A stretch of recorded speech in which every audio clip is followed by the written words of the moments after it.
ml, 150. Ang lulutuin natin ngayon ay leche flan in a jar. Yung ating mga ingredients ay 12 pieces ng egg yolk, 300 ml ng condensed milk, 150 ml ng evaporated milk,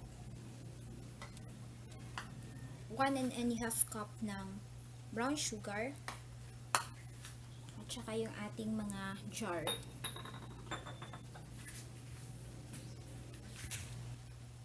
Ang una natin gagawin ay pagpahahaluin lang natin yung ating egg yolk at saka yung ating condensed milk.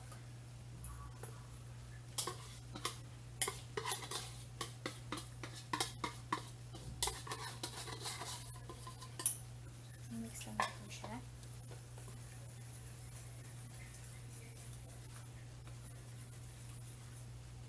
Nahalo na rin natin dito yung evaporated milk.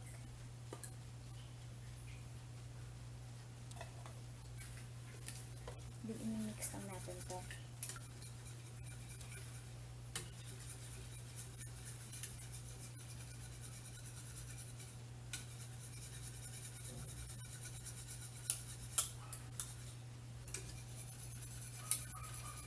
And after natin siyang ma-mix, set aside lang muna natin to.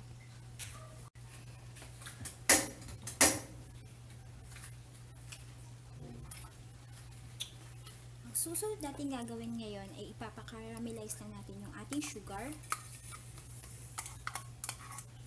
Lalagyan lang natin ito ng konting tubig.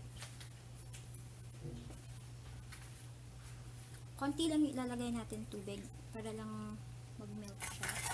Then dapat yung ating apoy, dapat napaka-low fire siya. Then hahayaan lang natin siya, hindi natin siya hahaluin. Pag naging syrup na yung ating sugar, pwede na natin siya ngayon patayin at set aside lang muna natin to.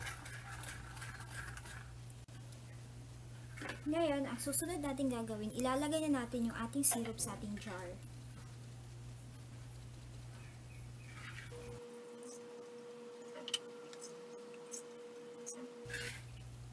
Set aside na natin to for 3 minutes bago natin ilagay yung ating leche flan mixture.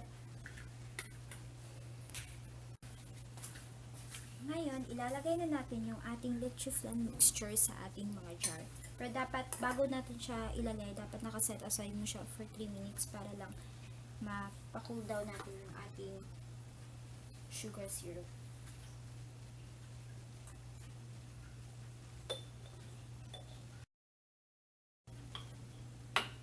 Hindi lang natin siya dapat punong-punuin.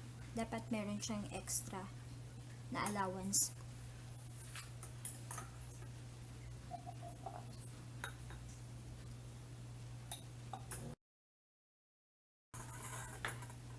Ito na ngayon yung ating leche flan in a jar.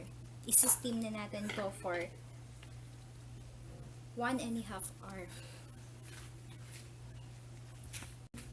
Sa pag-steam ng ating leche flan in a jar, dapat sabay natin, hindi muna natin pakukuluan yung ating tubig. Dapat hindi muna mainit yung ating tubig.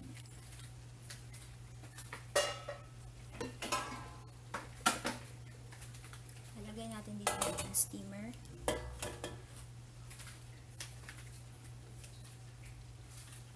Saka natin yan dito ilalagay yung ating leche flan in a jar.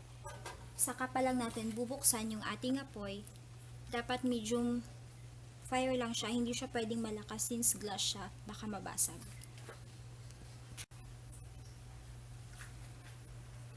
Steam lang natin to for 1½ hour.